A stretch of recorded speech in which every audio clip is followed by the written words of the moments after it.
I want to get into this album, man. Everybody go get the album. It's available right now on Apple Music, the new Headie One project. EDNA. I'm assuming, who's EDNA, man? That's my mum. My mum. Yeah, so Shout out to mom. I named the album after my margin that she passed away when I was little, and so I wanted to dedicate my first album to her, if you know what I'm trying to say. Come on. I got a question for you now, because you rap. I gotta say, listening to the new album, EDNA, you rapping a little different, B.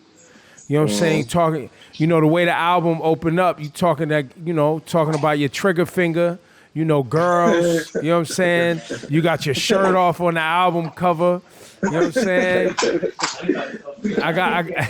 You talking different. The money, the bank account looking different. The girls looking different at you. We're just following. We're going with the flow, man. I'm following the good energy, wherever the energy goes. Sure, that's what I say. Yeah, that's how it goes, man. Like I was saying, it's my favorite time watching an artist like yourself from where you started. Really getting momentum and really not only just making hit records, but making records that are true to your brand and talking about different topics that, get to show another side of you, as a human being.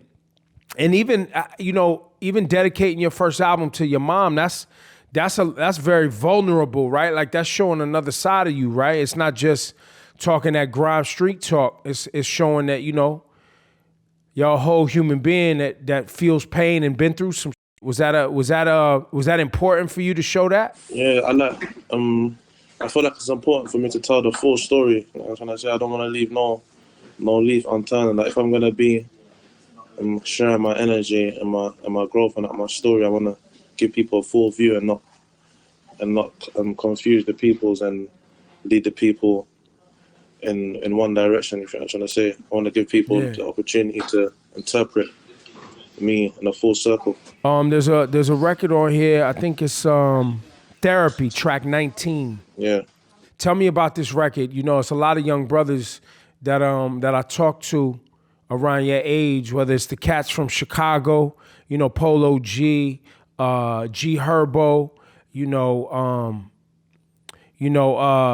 cats that are talking a lot about growing up in the hood and needing therapy and working through understanding how to peel back the pain and trauma. Tell me about this record, Therapy. I feel like that song is just me just reminiscing, and it's like an overview of basically the whole project, really. Like obviously the come up has been ups and downs. You know what I'm trying to say? Loads had to go wrong before it started going right, and that's what that song's about, really, just observing it. When did you start writing and rhyming? Like, well, first, when did you start writing your thoughts down? Did you start rapping first, or did you start writing first? I started rapping first. Obviously, when I was a youth, like in school and that, with the friends, just playing around in the playground. And obviously, when I started like going away, I got sentences and I spent a lot of time alone, and then like segregation and that. That's when I actually broaden it and start putting what I'm actually thinking on paper. Like when you're in them situations, you've got a lot of time to think.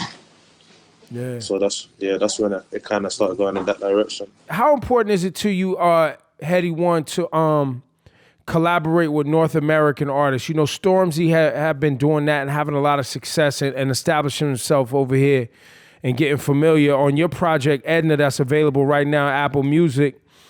Let's see, you got Kaash Paige on here. You got obviously Drake, Future's on track 11. So how important was that for you to create those relationships and start to really familiarize the audience on this side? I feel like it was important for it to be on that aspect of things, and also for it to be natural as well. Because me, I like to make music that I would actually listen to if it wasn't me. If you know what I'm trying to say. Yeah. And I feel like on this like with Kaash Paige, Drake, Future, these are artists that actually enjoy their music separately away from my music. So it was important for me to put that as a leading factor with the project and then worry about the rest after.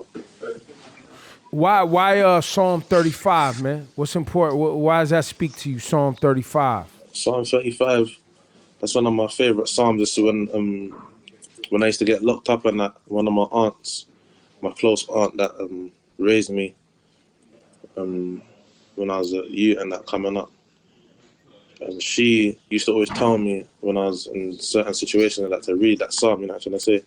And I felt like, yeah, like it helped me out quite a lot to get out of a lot of situations which would have prevented me from being able to sit here talking to you now. You know what I'm trying to say? And that's why that psalm's important to me. The Gang EP that you dropped earlier this year, Yeah. that was just for the streets, right? That was just like, got to give some feed the streets joint. And the gang project I dropped, I was working heavy with producer Fred again, and he said he wanted to just come together and do something different, and I was with it, man. You know, I'm open to experimenting and trying new things and new sounds. You feel what I'm saying? So, yeah, man, we just put that together quickly, literally over a couple of weeks more time. And then it's something that I wanted everyone out there to hear still. Different. Now, Headie, in short order, over the last, you dropped your first project in 2017, was it? Drillers and Trappers? Yeah, Drillers and Trappers, also in. You've already, in 3 years, almost 7 different projects, huh? Yeah, it's crazy. It's mad. It comes at you fast because I wouldn't even realize that it's that much myself, but you know, we just stay working. I mean, the money must be real nice, you know? The money must be looking real nice on that side. You talking about princess cut diamonds and shit.